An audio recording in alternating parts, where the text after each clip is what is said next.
प्रधानमंत्री नरेंद्र मोदी ने शनिवार को वैटिकन सिटी पहुंचकर पोप फ्रांसिस से मुलाकात की। इस दौरान उन्होंने कोविड सामान्य वैश्विक परिदृश्य और शांति और स्थिरता बरकरार रखने समेत अलग अलग मुद्दों पर बातचीत की। प्रधानमंत्री मोदी और कैथोलिक चर्च के प्रमुख पोप फ्रांसिस के बीच आमने सामने ये पहली बैठक थी। दोनों की ये बैठक केवल 20 मिनट के लिए निर्धारित थी, लेकिन ये बैठक 1 घंटे तक चली। इस दौरान पीएम मोदी ने पोप को भारत आने का न्योता भी दिया। वेटिकन में राष्ट्रीय सुरक्षा सलाहकार अजीत डोभाल और विदेश मंत्री एस जयशंकर भी मोदी के साथ मौजूद थे। पोप से मुलाकात के बाद पीएम मोदी ने ट्वीट किया, पोप फ्रांसिस के साथ बहुत गर्मजोशी से मुलाकात हुई।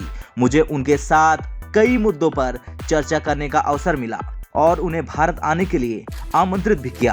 पीएम मोदी ने विश्व युद्ध 1 और विश्व युद्ध 2 में इटली में लड़े भारतीय सैनिकों की स्मृति में शामिल सिख समुदाय और संस्थानों के प्रतिनिधियों से भी मुलाकात की। उन्होंने भारतीय सैनिकों द्वारा दिखाई गई वीरता को श्रद्धांजलि दी। प्रधानमंत्री मोदी ने इस्कॉन के प्रतिनिधियों सहित अलग अलग संगठनों के समुदाय के सदस्यों से भी मुलाकात की और इटली में भगवत गीता के संदेश को फैलाने सहित कई सामाजिक गतिविधियों में उनके योगदान की सराहना की। तो वहीं पोप ने कोरोना संक्रमण के दौरान दूसरे देशों की मदद करने पर भारत की तारीफ की। दोनों के बीच कोविड-19 महामारी के बाद लोगों के सामने आई परेशानी पर बात हुई।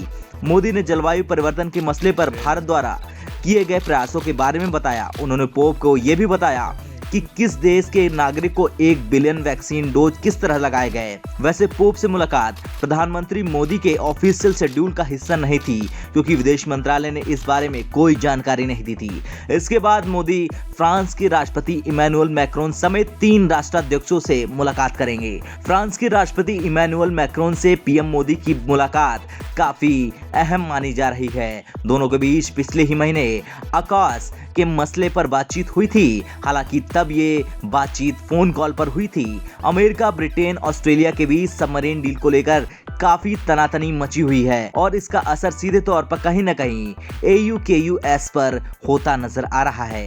हालांकि फिलहाल जो बाइडेन और मैक्रोन के बीच बातचीत हो चुकी है और मामला पूरी तरह से ठंडा नजर होता दिख रहा है। तो वहीं चीन के राष्ट्रपति शी जिनपिंग और रूस के राष्ट्रपति पुतिन इस समिट में वर्चुअल शामिल हो रहे हैं। यानी इस बात का कोई भी संभावना नहीं है कि इस विश्व मंच पर दोनों देशों के नेताओं से प्रधानमंत्री की मुलाकात होगी।